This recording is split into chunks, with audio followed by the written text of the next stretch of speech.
Hello and welcome to the WideShut webcast on wideshut.co.uk. I'm your host Keelan Boulderson, and let's take a look at this week's top alternative news headlines.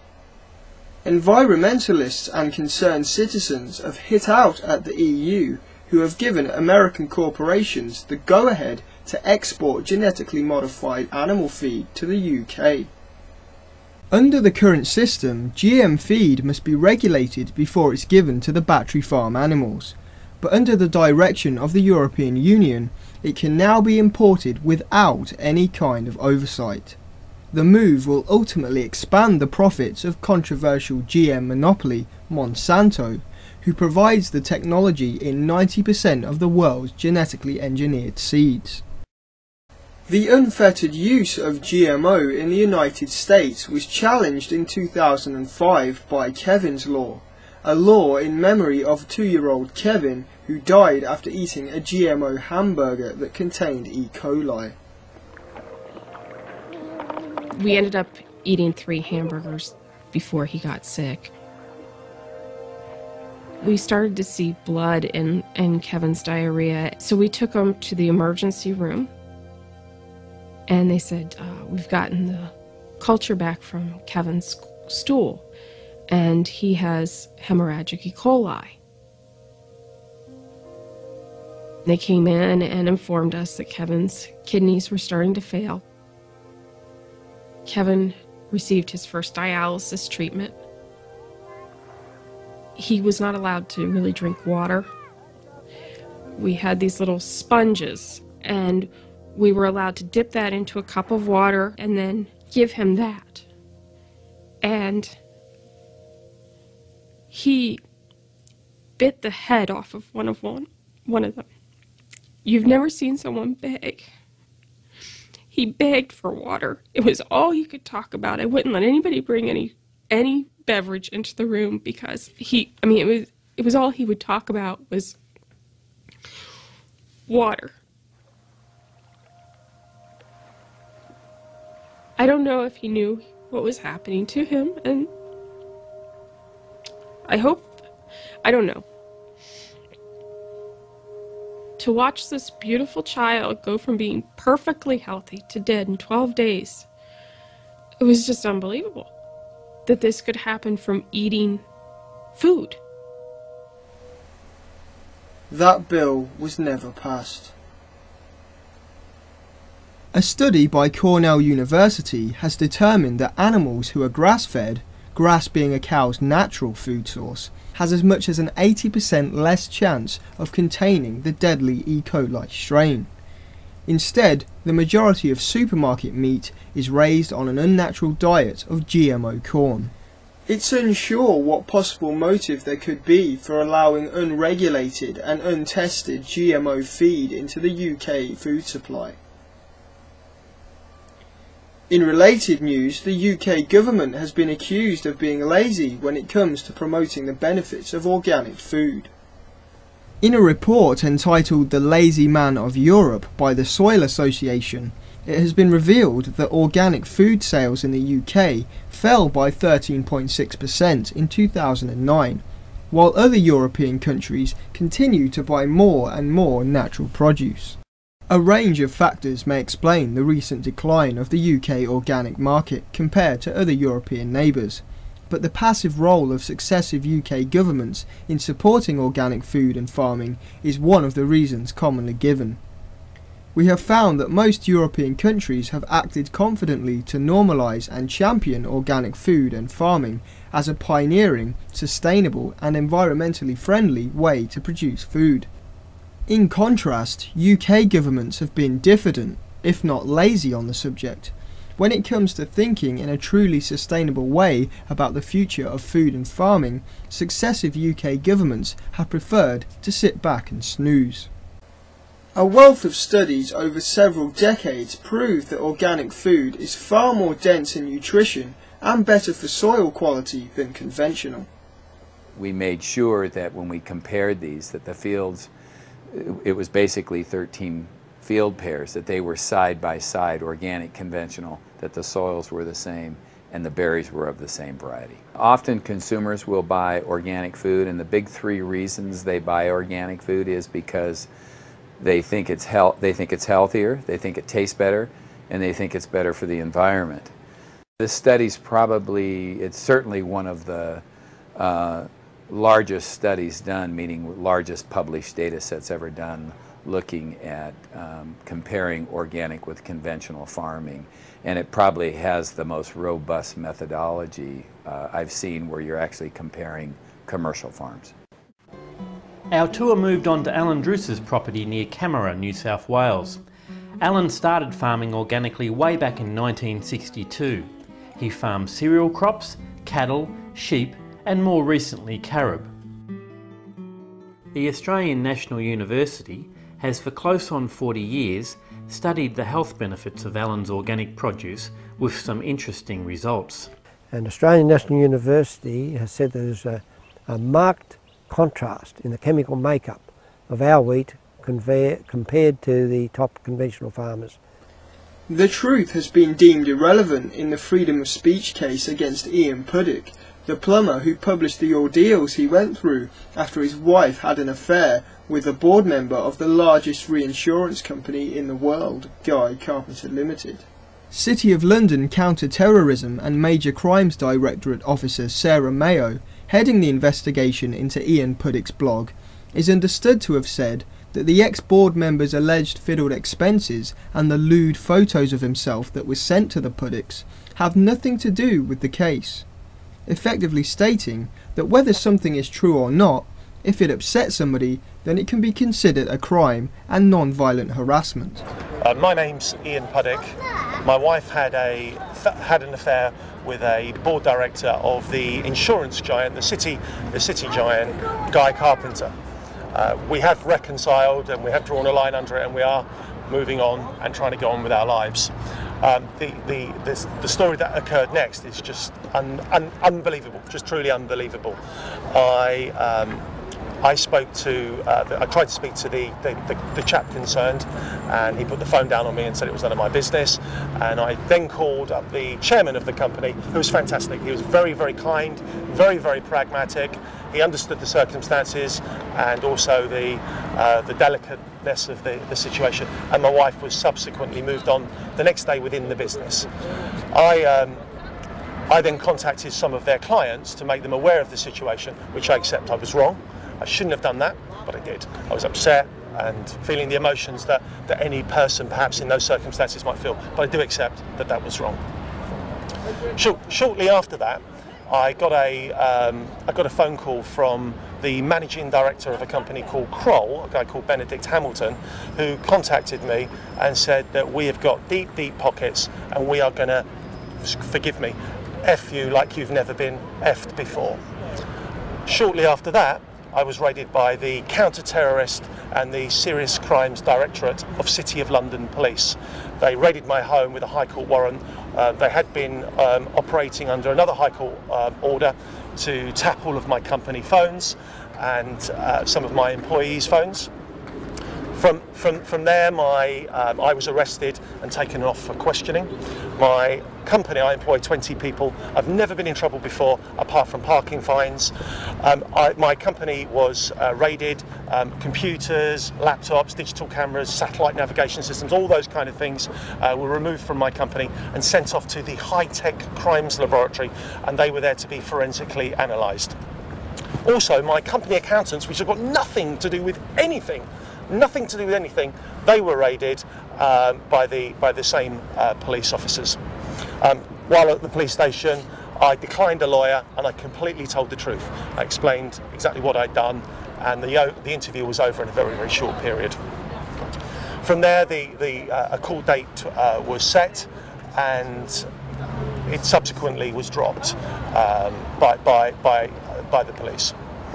I was so incensed that this could happen to me. As I said, I'm not Mr. Perfect, but I employ lots of people. I've never been in trouble before. Operation Bohan is the name of this major police operation.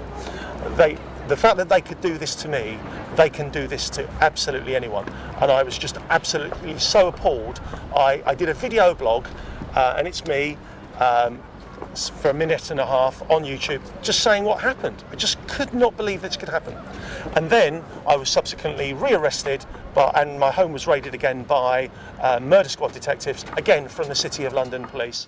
His websites that have been used to expose this massive abuse of power are at risk of being shut down under non-violent harassment and the creating of a threatening blog. The next court date in this incredible charade is set for Monday 28th of February at City of Westminster Magistrates.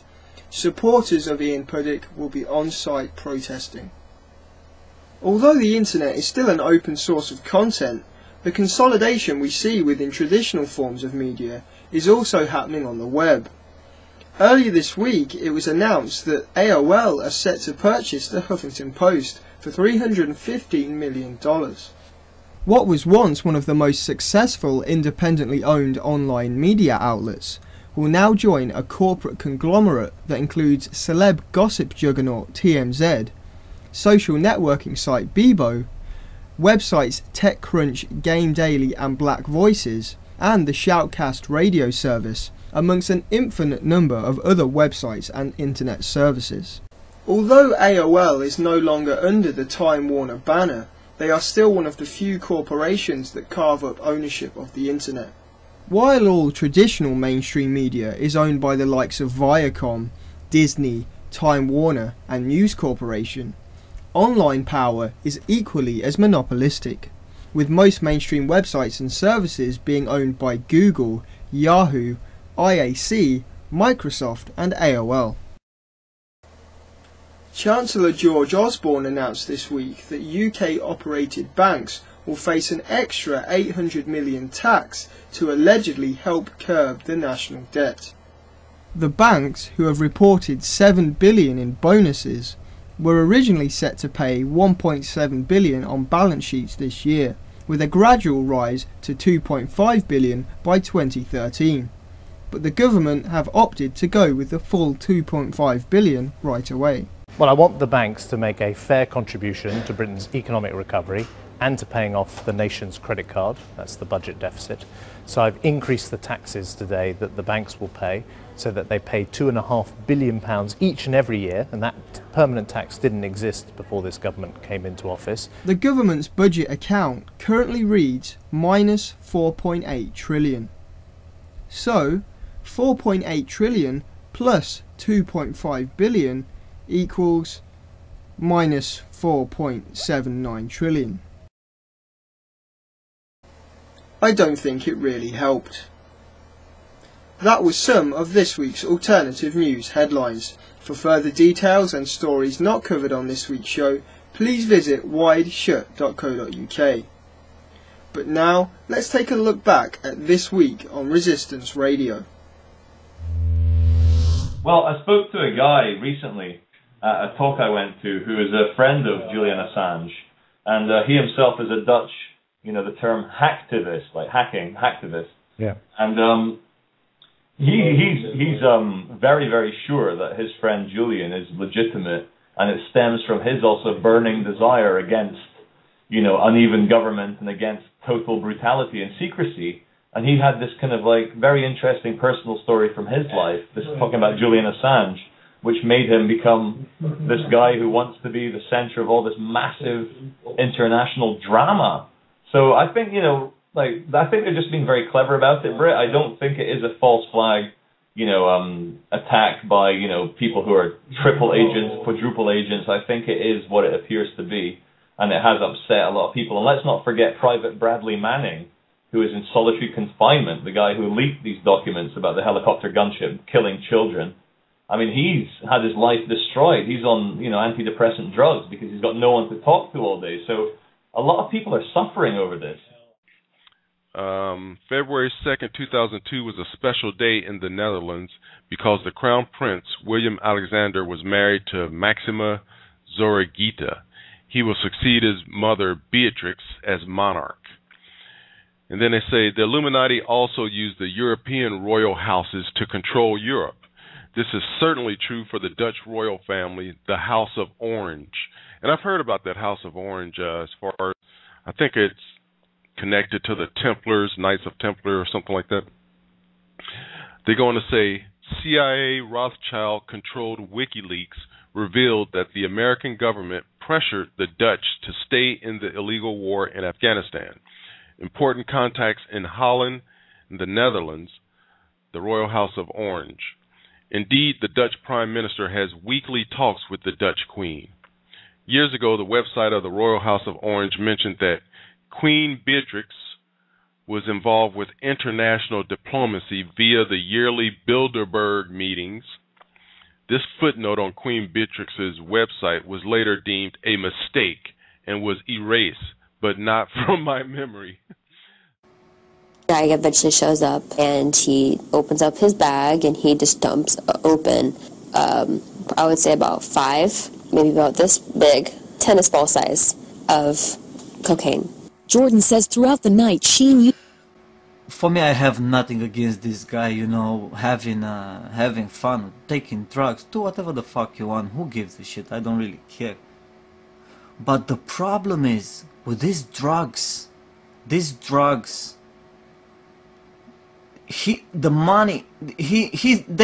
that he probably bought $500,000 in drugs. $500,000, those money they go to these drug dealers who commit murder and mayhem at the Mexican border here in the United States. It's just murder and mayhem. Killing people, there is no police officers in there, mayors. If a mayor comes in or a police officer, they just go and he gets assassinated. So I think the U.S. Army would have at some point to step down in Mexico there, because the Mexican government is all corrupt. They don't do anything. So I don't know what to tell you. So that's what I have against this guy. Don't send the money. His money is supporting terrorism at the border here, drug terrorism. I got, about a week after the flight, I got a call from another passenger and basically telling me I didn't see what I saw as far as, you know, what I talked to you about the man in the Indian man in the tan suit taking him through security. What he said was, this is really interesting. You know, I didn't see what you saw, Kurt, but you're wrong on what you saw. What you saw was a member of airline security taking an unescorted minor through security and getting him on the plane, and then I saw them again after we landed in Detroit. I thought, well, this is kind of strange. He's telling me what I saw when he didn't even witness it himself. A week later, nonetheless, he said he just had a revelation a week later, and he needed to call and talk to me about it. And then he went on to, this is pretty interesting too, he went on and on and on about how we took a bus off our flight to the terminal. And wow. Up to the gate and walked right into the terminal. It was only a short distance away. But this wasn't reported in the media yet. They were still trying to cover this up because the pilot taxied to the gate with a bomb on the plane. And they didn't want this reported for whatever reason you want to say. I don't know if the pilot was in on it or what. I don't know. Or they just wanted to hide this incompetence. But we walked into the terminal. But for some reason, he kept saying, remember when we took the bus? Remember when we took the bus and then we got on the bus? And I'm like, okay, whatever. It was really strange. So then I looked into this a little more, and I found out that there were no unescorted minors on our flight, number one. Number two, you have to be age 11 or younger to be an unescorted minor, and Mutalab does not look like he's 11, maybe 16, but not 11. He didn't see what I saw, and I also found out he works for a company that is a contractor for the U.S. government who gets nearly all of their income from the United States government, Department of Defense.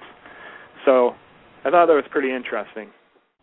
Monsanto, giant corporation, literally now owns corn. They own it. What they genetically modify corn so they could patent the process. You know, it becomes their property because they modified it in some way. They made the process and no one else is allowed to copy that.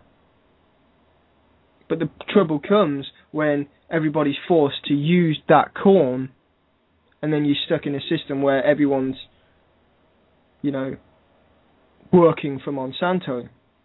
And what they did, they undercut all the natural farmers by creating all this GMO, fast and cheaply, and farmers were basically forced to go onto their GMO corn. Basically, the entire United States now is GMO Monsanto rubbish. And the farmers that refused to take on this genetically modified corn, these seeds, what they did, because their neighbours had all taken on the Monsanto seeds, what would happen is the wind would blow dust and bits of seed and stuff between the fields, and the people that didn't have the Monsanto seeds, a few GMO crops would grow in their fields because it'd just been blown over from the other fields, and then Monsanto would sue them for using their seeds when it had just blown over there. So they would either sue these independent farmers out of business, or they would, force them to join them and take on these GMO seeds. And then this corn is sold to other farmers as feed for animals. They give it to cows that are locked up in their battery cages, and the cows have to eat this genetically modified corn rubbish. But cows eat grass. Their stomachs are designed to eat grass, not corn. But because you can't patent grass, and you can't, gather up grass and sell grass, they're now forced to eat corn. I believe the internet, the advent of the internet, gave humankind something that it desperately needed to evolve.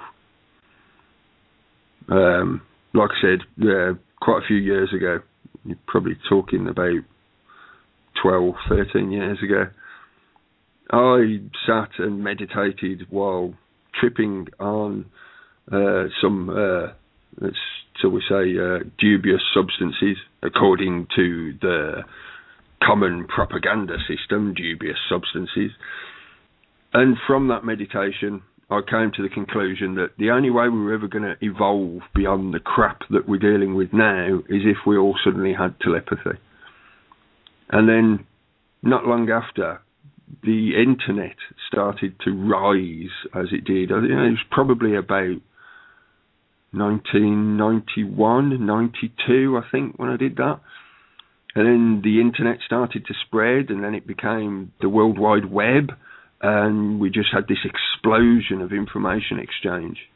Back in the day when I were lad and the internet had just started, it really was a truly free interaction of minds. You had so much more available to you for free without any worry of being bombarded by adverts. The only drawback was that whenever you tried to look at a large document, you'd have to sit or go and make a cup of coffee or something while you waited for it to load up. 56K modems were all the rage, yeah. I'm not saying that Jock Fresco, who is the designer of the project, nor Roxanne Meadows, who's involved, I'm not saying that they're trying to come together on this and they've got evil intent. In this series, I'm trying to show you how a movement such as the Zeitgeist movement could be used as a tool, a mind control technique, to get you interested in something that's more or less the pot of gold at the end of the fictitious rainbow. So what we get here, what we got very stridently and repeatedly from U.S. media during October 2001 was the idea that the anthrax attacks, first of all, were the second blow in a series of blows in the United States. That they were from essentially the same groups. They had done 9/11, now starting a week later they're doing the anthrax, and that there were two parties involved, and that they were Al-Qaeda, based at that point in Afghanistan, so we have to invade Afghanistan, and Iraq, so we're going to have to invade Iraq. We heard this message again and again. ABC News several times said that they had independent, credible sources that said that an analysis of the anthrax spores showed that they were coated with bentonite, which is a substance that the Iraqis used to weaponize their anthrax, and that this was therefore Saddam Hussein's signature. Now, this was all false, by the way, and was quite quickly proven to be, it was complete fabrication. And ABC has refused to this day to reveal their so-called independent, confidential sources for this baloney.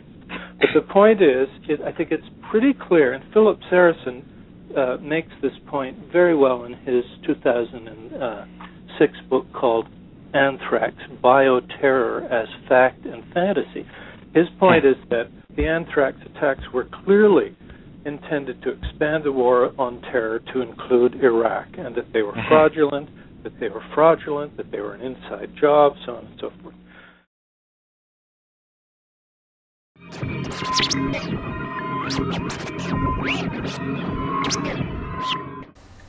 Welcome back to the WideShut webcast. I hope everybody's enjoying the show so far, enjoying the format. This was supposed to go out on Friday, but I kind of didn't anticipate the amount of editing that it would take. It's actually taken quite a while, and I'm not sure if I'll be able to keep it up, to be honest with you. So what I want from people is feedback to see if it's worthwhile. I mean, there's no point in doing it and taking up all this time if nobody's going to watch it. So just give me an idea of what you think about the show, whether it's worth carrying on. If it is, I'll do it, because it's all about getting the information out there. This part of the show is called Provoking Thought, and it's basically going to be where well, if you saw my video the other week, well, it was a couple of weeks ago now, about how you can never win an argument, and that you need to come from a different way when you're trying to give this information to people. This is going to be that segment where I'm laid back, where I just get something off my chest. And this week, in the debut episode of the WideShut webcast video version, I want to talk about 9/11 and Israel, because I'm becoming increasingly worried about what I think has the potential to become a Zionist witch hunt. And let me start by saying there's no denying that Israel had some involvement in 9/11. There's no denying that. You had Zionist ties to the buildings themselves, the 5 dancing Israelis that went on to admit that they were there to document the attacks, and they were actually witnessed high-fiving by people over the street in some kind of jubilation that they were pleased that the buildings were coming down. And they went on TV and admitted that they were there to document these attacks. So there's no denying that there were Israeli links to the 9/11 attacks. That's not what I'm getting at. But this isn't a Jew world order. Okay, the attacks weren't entirely a Mossad operation. Mossad can't make NORAD stand down. Mossad can't make American officials ignore prior warnings that they had. Israel is a tiny piece of this puzzle, and Zionism is a tool of this New World Order operation, this New World Order agenda. And what got me thinking about this was some posts that Jim Core made on his Facebook page. Now, I don't think Jim Core believes that this is entirely an Israel job. I think he's made it clear. I've heard him say that he believes it's a combination of different intelligence agencies, and that's what I believe. But it's the videos that he posted that have got me a little worried, and think that there's something going on behind the scenes now, that all this information is coming out into the public. Because there's an increasing number of top level officials and establishment figures from Britain and America that are blaming Israel and Mossad for 9/11. And you've got to think about the sources here. One of them, let me just pull it up, was the former director at the US Army War College. Let me just pull up this video. Dr. Alan Sabrowski, former Director of Studies at the US Army War College 2010. And in this interview, he says it is 100% absolutely an Israel job. Think of the source. What I think's occurring here is all this information is now well and truly on the record. Fox News have started covering Building 7 and things like that. The body of evidence now is so strong. The mainstream media have been forced to cover it. And there's all sorts of questions about the mainstream media that we can get into regarding this coverage. Maybe there's an ulterior motive. But I think underlying all this, you have to understand that the Americans involved with 9/11 being an inside job, if this information comes out, they don't want to get caught, do they? So what are they going to do? They're going to shift blame on Israel. That's what I think's going on. I think they're shifting the blame on Israel. So if it finally comes out that 9/11 was indeed, well, we know it was, but it comes out to the public in a mainstream media way, that 9/11 was indeed not what we were told, then they're going to want to shift the blame off themselves onto Israel. This idea of a limited hangout, where some truth is then told, but you don't get the whole truth and there's ulterior motives there. And what are the implications of blaming it all on Israel? Well, maybe we invade Israel or something like that. Because remember the Albert Pike quote about World War III, the Third World War will mutually destroy the Muslim and Zionist world. Remember, the people behind Zionism are only using Zionism as a tool for their New World Order goal.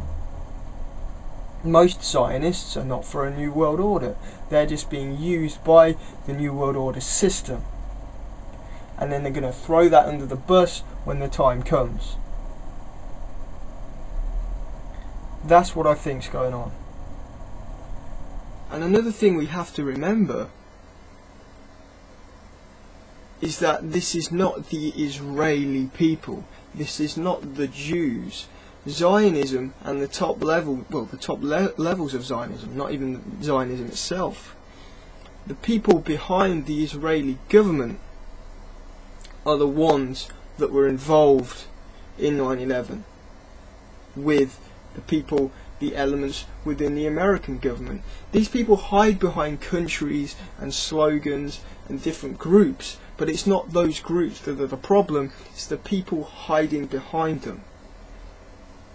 And the masses of sheeple, I don't like that term, I shouldn't have said it, but the masses that don't fully grasp all of these different agendas and all of this information, if it came out that 9/11 was an inside job, or that 9/11 wasn't what we were told, and then the Western media spins it on Israel, they're not going to think, oh, Israel is being played by the New World Order.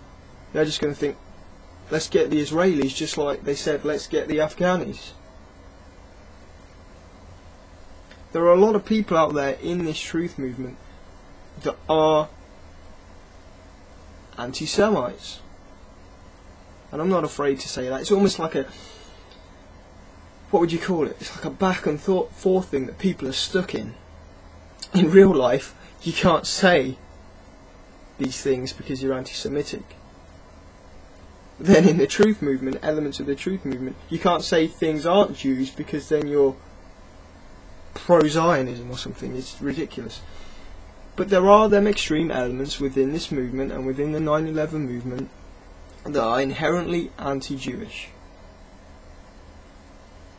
And if this all came out and it was spun to be a Jewish job, would they support the annihilation of more Jews?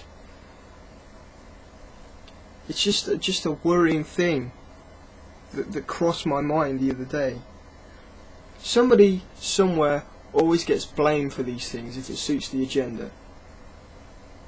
And there are writings that suggest that Zionism is just going to be another thing that's going to be thrown into the bus at a later date. Is this going to be when they do that? I don't know. But I just think it's something worth thinking about. Because if more officials and more people with you know, letters to their name, powerful people, come out and say they think that it was a Mossad job, an Israeli job, we have to think about the source on what their agenda could be. Is it simply to shift blame off the Anglo-American establishment? So that was this week's Provoking Thoughts segment. Thank you for listening and tuning in. Join me live this Tuesday at 8 PM GMT on Resistance Radio, when I'll be interviewing Neil Kernan of V Radio and the Zeitgeist Movement.